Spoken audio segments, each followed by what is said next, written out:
제가 오늘 말씀드릴 내용은 지난 10월 4일에 발간된 통화신용정책 보고서의 주요 내용입니다. 거기에는 이제 금년 상반기 통화신용정책 운영 실적 및 향후 정책 방향 요 이제 내용이 담겨 있는데요. 상반기는 저희 보고서에는 상반기뿐만 아니라 8월까지의 내용이 담겨 있습니다. 그래서 저희가 이제 상반기, 하반기 이렇게 편의상 구분을 하는데 상반기에는 이제 8월까지고 하반기에는 지난 하반기부터 당해년 2월까지 이렇게 해서 이제 분석 기간을 약간 2개월씩 이렇게 중첩해 가지고 저희 이제 보고서에 이제 기술을 하고 있습니다. 오늘 저희 통화정책국 김민호 국장님도 와 계시고, 그 다음에 이제 이 보고서가 각 부서에서 여러 사람이 이제 참여를 하고 있습니다. 각 보고서 이제 실제로 이제 집필을 하신 분들도 이제 많이 이제 참석을 하셔가지고 여러분들이 이제 세부적인 내용에 대해서 이제 궁금하신 거는 이제 답변을 해주시겠습니다. 제가 오늘 발표하는 시간은 가능하면 이제 30분을 안 넘기도록 하겠습니다. 예, 책자 보시면 이제 내용은 대부분 아실 거고, 그리고 이제 뭐랄까 이런 정보 공유 활성화 차원에서 서로 이제 디스커션 할 수 있는 시간을 좀 많이 가지기 위해서 30분 정도로 짧게 보고를 드리겠습니다. 보고 드릴 순서는 통화정책 신용정책 보고서 발간 현황, 그 다음에 통화신용정책 운영 실적 여건, 그 다음에 정책 방향 이 순으로 보고를 드리겠습니다.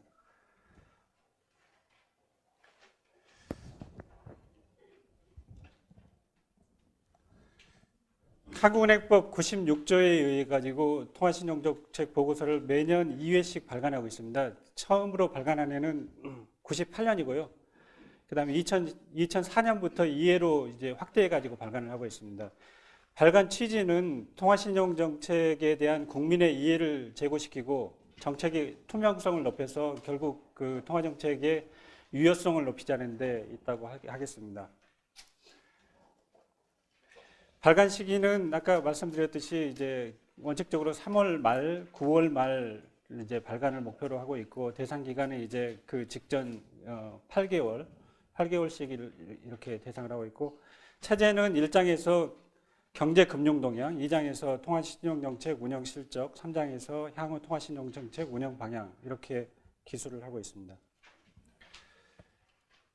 그럼 지난 1월부터 8월까지 저희 은행이 했던 통화신용정책 운영 실적에 대해서 말씀드리겠습니다. 먼저 금리정책의 경우에는 지난해 10월에 기준금리를 2.75%로 인하를 했었습니다. 그 뒤에 계속 금리를 동결하다가 금년 5월에 다시 0.25%를 인하를 해서 연 2.5%로 계속 운영을 하고 있습니다.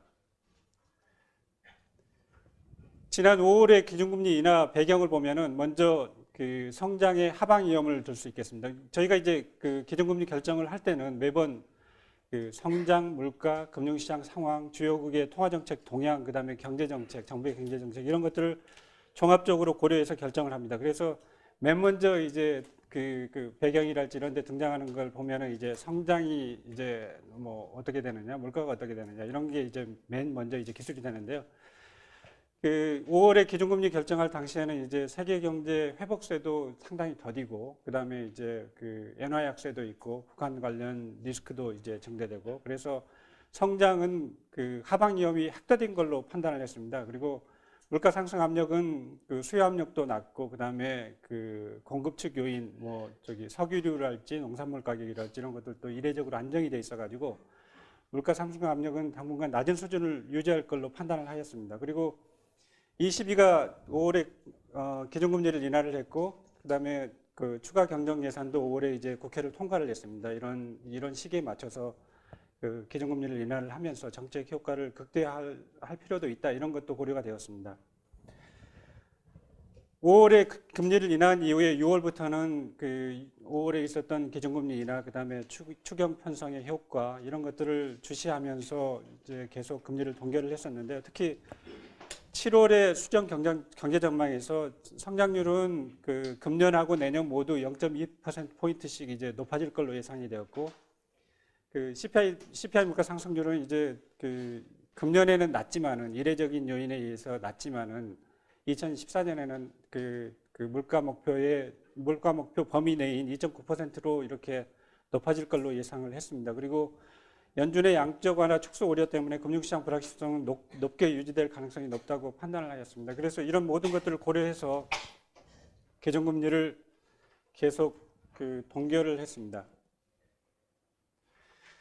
여타 통화신용 정책은 여러 가지 정책 수단이 있는데 8월까지 저희가 한 거는 크게 이제 통해간도 대출 제도를 전면적으로 개편한 게 있습니다. 지금 통해간도 대출 한도는 보시면은 금융위기 때도 저희가 한 6.5조에서 한 10조까지 늘린 적이 있습니다. 금융위기 이후에 이제 회복이 되면서 이제 총회간도 대출 한도를 줄였다가 최근에 계속해서 이제 저성장이 지속이 되고 그다음에 특히 이런 저성장이 지속되면서 중소기업이 어려움이 가중되기 때문에 이런 걸 고려해서 이제 총회간도 대출을 좀 한도를 높이고 있습니다. 그래서 금리 이외의 정책으로 어떻게 경기 회복을 지원할 수 있는지 이런 거에 대해서 이제 고민을 하면서 성장 잠재력 확충이랄지 아니면 고용 창출 능력 확충이랄지 이런 데 도움을 주고자 창업 중소기업을 지원하고 중소기업의 금융 부담을 완화하기 위해서 총액 한도 대출 제도를 지난 4월에 전면적으로 개편을 했습니다.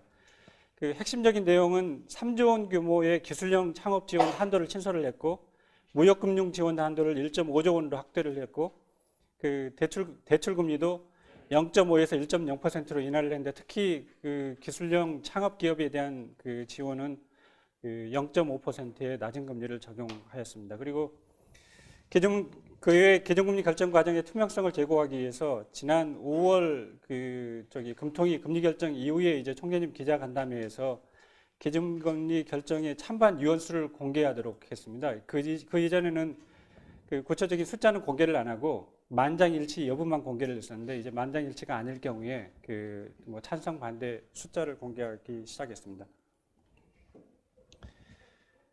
총액한도 대출 제도의 주요 내용은 이 표에서 보시면 되는데 지금 개편해서 조정 전에 한 9조 원 한도에서 조정 후에는 12조 원으로 이제 한도를 확대를 했습니다. 그 외 금융시장 안정대책으로는 이제 외국한 은행에 대한 외환 파생상품 포지션 비율 한도를 축소를 해가지고 금년 1월부터 적용하고 있고 중국인민은행과 한중 통화사업자금 무역 결제자금 지원제도를 또 1월부터 실시하고 있습니다. 그리고 북핵 관련 리스크 증대랄지 이런 금융시장의 불안이 증대될 때는 통화금융 대책반을 즉각적으로 가동을 해가지고 비상대응 체제를 운영하면서 이렇게 시장을 모니터링하고 필요한 조치를 취하고 있습니다.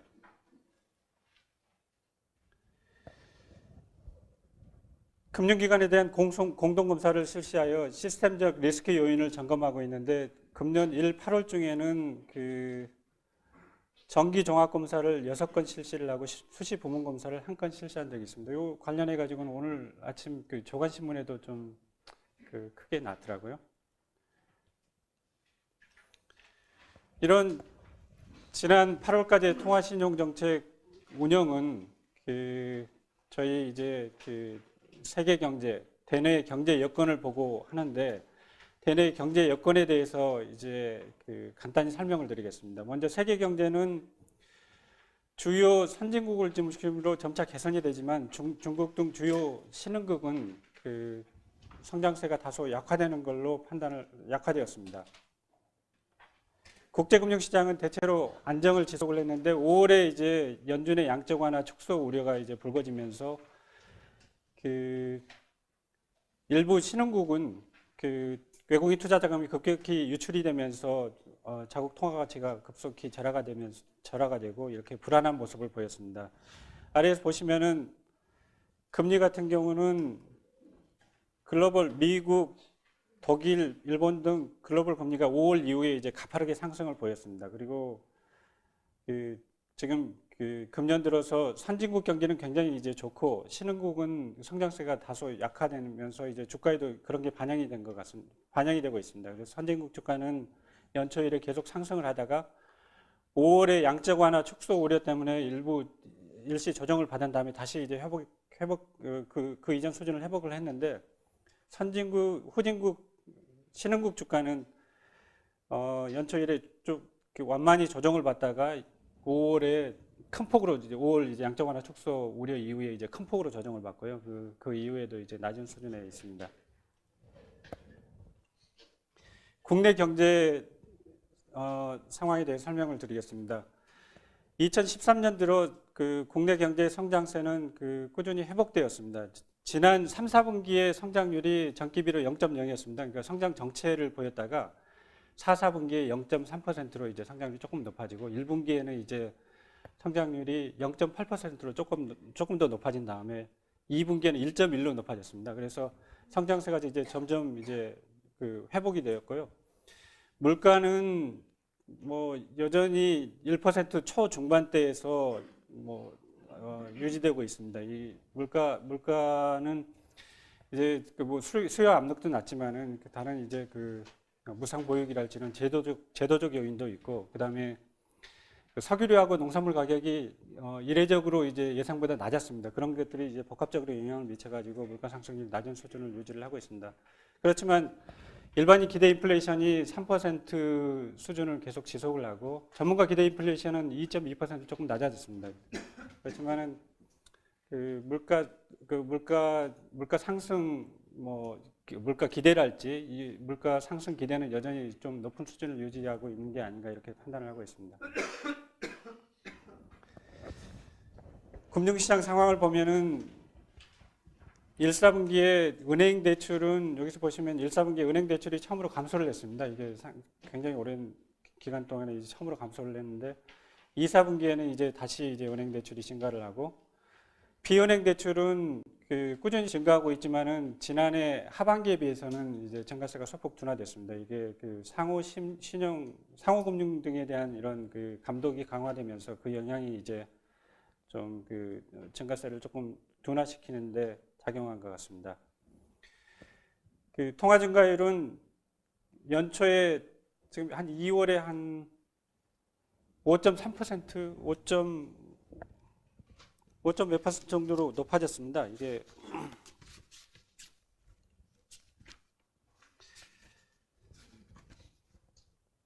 2월에 5.3%였는데, 그래서 이제 완만히 이제 계속 하락해서 지금 7월에는 4.6% 통화 증가율을 기록을 했습니다. 그 이후에는 조금 통화 증가율이 다시 소폭 상승했습니다.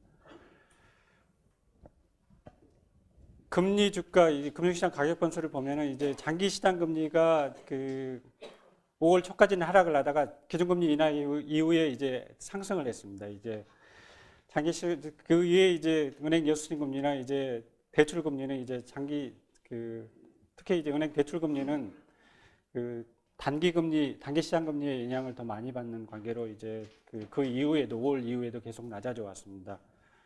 주가 지수는 대체로 주요국 통화정책 기조 변화 가능성, 그다음에 엔화 약세 이런 요인들에 의해서 영향을 받으면서 1900에서 한 2000대에서 등락을 하고 있습니다. 외국인 투자 자금은 8월까지 하고 7월까지 지금 이제 저희까지 8월까지 봤는데 8월 이후에 이제 조금 이제 기조가 이제 바뀌는 모습입니다. 그래서 지금 금년 8월 중에는 이제 순이익 규모가 이제 대폭 축소됐는데, 예를 들어서 전년 8월 중에는 주식 그다음에 채권을 통한 증권 투자 자금 유입이 16.2조 원이었는데 금년 8월 중에는 3.68조 원으로 대폭 축소됐습니다. 그런데 이제 8월 이후를 보면은 8월에 주식 투자 자금이 이제 순이익으로 전환이 된 다음에 그다음에 9월에는 주식 투자 자금이 7.8조 원으로 사상 최대를 기록을 했습니다. 그래서 이게 이제 요 뒤에 다시 설명을 할 기회가 있을지 모르겠습니다만은 이런 이제 왜 갑자기 이제 주식 투자 자금이 이제 급격히 유입이 된 거는 저희 경제가 펀더멘털이 갑자기 좋아졌다기보다는 다른 신흥국들이 경제 상황이 나빠지니까 상대적으로 이제 저희 상황이 이제 부각이 된 것 같습니다. 국제금융 시장에서. 그래서 경상수지 흑자가 지속이 되고 그다음에 재정도 아직까지는 이제 양호한 상황이고 이런 게 이제 국제 투자자들한테 어필이 되면서 주식 투자 자금이 급격히 유입되고 있습니다. 환율은 지난해 금년 6월 정도까지 그 6월 24일에 연고점 1161을 기록을 했습니다. 이렇게 꾸준히 상승을 하다가 그 이후에 이제 하락을 해서 최근에는 한 1070원대 정도에서 이제 등락하고 있습니다. 다음으로 이제 향후 통화신용정책 방향에 대해서 설명을 드리겠습니다. 향후 통화신용정책 방향은 기본적으로 이제 주요국의 통화정책 운영과 향후 통화정책 그 전망 주요국의 그다음에 이제 우리나라의 이제 그 경제 전망, 세계 경제 전망 이런 것들을 종합적으로 감안을 해가지고 방향을 정하는데 저희가 통화정책 보고서에 기술하는 내용은 어차피 이제 통화정책 운영 방향은 이제 금통위에서 결정을 하는 거기 때문에 위원들이 결정을 하는 거기 때문에 기본적인 방향만 이제 싣고 있습니다. 그래서 매월 그 하고 있는 통화정책 결정 내용이랄지 아니면 이제 그 연초 같으면은 그 연간 통화정책 운영 방향 이런 데서 이제 그 표명한 내용하고 그다음에 금통위원들이 이제 위원님들이 그 통신보고서 그 작성하는 과정에서 또 이제 조금씩 그 의견을 주실 때 그 말씀하신 내용들 이런 것들을 싣고 있고 저희의 이제 실무진들의 내용은 이제 없다고 볼 수 있습니다. 그래서 뒤에 이제 운영 방향도 이제 기본적인 방향만 이렇게 제시를 하지 뭐 구체적인 내용은 저희가 이제 없습니다. 그래서 먼저 이제 그 주요국의 통화신용정책 운영을 보면은 그 선진국뿐만 아니라 신흥시장국도 대체로 그 완화 기조를 지속을 했습니다. 금년 들어서 이제 주요 통화 정책은 그렇지만 이제 5월 이후에 미 연준의 양적 완화 축소 논의가 이제 구체화된 이후에는 그 브라질하고 그다음에 인도네시아 이런 일부 취약 신흥국은 그 정책 금리를 인상을 하면서 긴축 기조로 전환을 했습니다. 향후에도 선진국은 정책 금리를 그 제로 수준의 낮은 수준으로 유지를 하고 양적 완화를 지속을 할 걸로 예상을 하고 신흥국은 각국별로 조금 정책 대응에서 차이가 있을 걸로 예상을 하고 있습니다. 주요국의 통화정책 운영 중을 이제 그 표로 정리를 특징적인 것만 표로 정리를 했는데 여기서 보시면 이제 4월에 일본은행의 양적 질적 금융 완화 정책이 도입이 됐었고 그 다음에 5월에 ECB가 금리를 25bp 인하를 했었고, 그 다음에 또 그 재미있는 거는 ECB하고 영남은행도 미 연준처럼 이제 그 포워드 가이던스를 도입을 했습니다. 그래서 정책 금리에 대한 그 사전적 정책 방향이랄지 아니면 이제 사전 매입 프로그램을 영남은행 같은 경우는 실업률과 연계한 그런 그 포워드 가이던스를 도입을 했습니다. 향후 통화시장정책 운영 여건과 관련해서 이제 그 세계 경제 전망은 요게 지금 그 지난 7월에 IMF에서 전망한 겁니다. 10월 전망이 발표가 돼가지고요. 요게 조금 수정이 됐습니다. 그래서 세계 경제는 큰 방향은 똑같은데 완만한 회복세가 지속될 전망인데 성장 속도는 조금 더 둔화되는 걸로 이제 예상이 되고 있습니다. 그래서 10월 발표된 거를 보면은 수치가 전 세계 성장률이 2013년 그 7월 전망이 3.1인데 이게 2.9로 이제 0.2%포인트 다운되고 2014년도 3.8에서 3.6으로 이렇게 하향 조정됐습니다. 국내 성장률도 그 국내 경제도 회복세를 지속할 전망이지만은 그 성장 속도는 조금 내년에는 둔화될 걸로 예상이 됐습니다. 그래서 이제 그 전망이 발표가 됐으니까 그 전망 발표 내용을 보시면 되겠지만은 금년도 성장률은 2.8%, 내년도 성장률은 3.8%로 예상이 되고 물가는 조금 더 큰 폭으로 하향 조정돼 가지고 금년에 1.2%, 그다음에 내년은 이제 물가 목표의 하한인 2.5%로 전망이 되고 있습니다. 그래서 이러한 여건 하에서 그 향후 통화신용 정책은 저성장 지속으로 성장 잠재력이 훼손되지 않도록 하는 가운데 중기적 시기에서 소비자 물가 상승률이 목표 범위 내에서 유지되도록 운영을 할 방침입니다.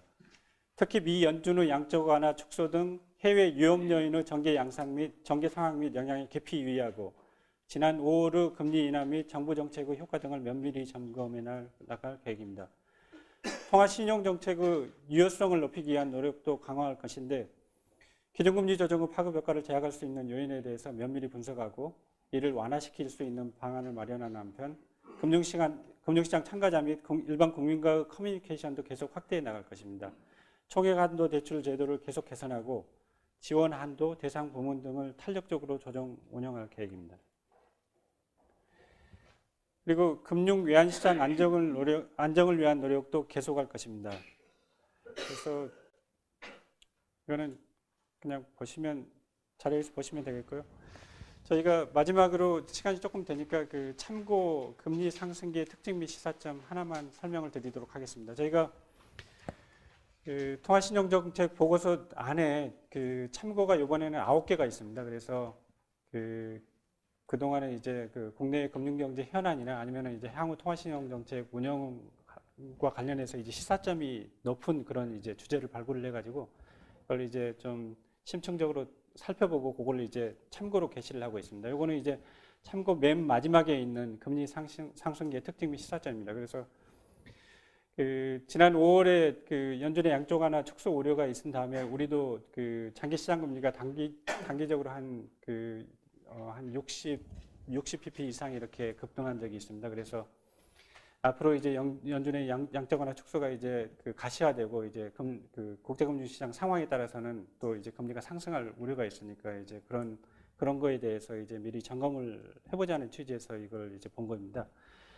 2000년 이후를 보면은 우리나라 장기 시장 금리는 8차례 상승한 사례가 있습니다. 그래서 그 8차례를 요인별로 나눠 보면은 국내 요인에 의한 상승기하고 그다음에 일시적인 대외 충격에 의한 상승기로 이렇게 두 개로 이제 크게 구분을 해볼 수 있습니다. 여기서 그림에서 보시면은 2번, 3번, 4번, 7번 이게 이제 국내 요인에 의한 상승기인데 대체로 보시면 이제 그 기간이 경기 하강기가 끝나고 경기 상승기로 막 돌아서는 요 시기입니다. 그래서 요 시기는 보면은 이제 경기 회복에 대한 기대가 이제 시장에서 이제 시장인 일반 국민들 경기 회복 기대가 있으니까 이제 단기적으로 그런 기대가 이제 일시에 반영이 되는 겁니다. 그리고 이제 경기 회복 기대하고 그다음에 경기 회복 기대에 따른 이제 통화 정책의 기조전환 기대, 그러니까 금리를 인상할 것이라는 기대가 이제 미리 반영돼서 이제 일시적으로 금리가 이제 상승하는 시기고요.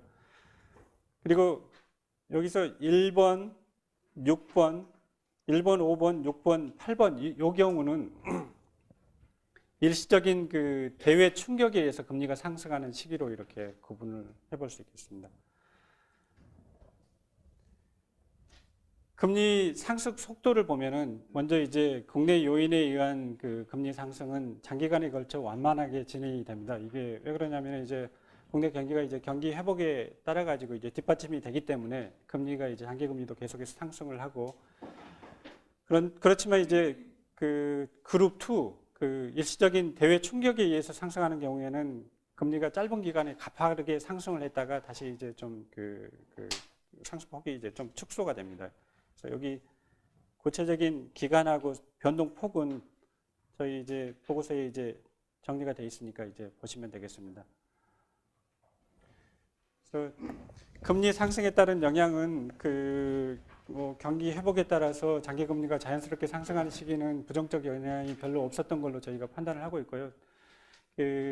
두 번째 경우에는 그 시장에서 신용 위험 경계감이 증대되면서 이제 그 금리 스프레드가 확대되고 그다음에 주가 원화 가치도 이제 하락하는 등 이런 좀 충격이 있었습니다. 그래서 이때 이제 한국은행이 이제 그 대응한 걸 보면은 그 그룹 1의 경우에는 어차피 이제 그 금리는 이제 상승하는 시기지만 단기간에 일시적으로 너무 큰 폭으로 상승하는 거를 이제 좀 이제 완충시키기 위한 그런 이제 그 조치들을 좀 취했습니다. 그래서 통화증권 중대 환매랄지 국고채 단순 매입이랄지 이런 걸 통해 가지고 이제 시장에서 금리 상승 속도를 이렇게 조절을 하면서 정책을 취했었고요.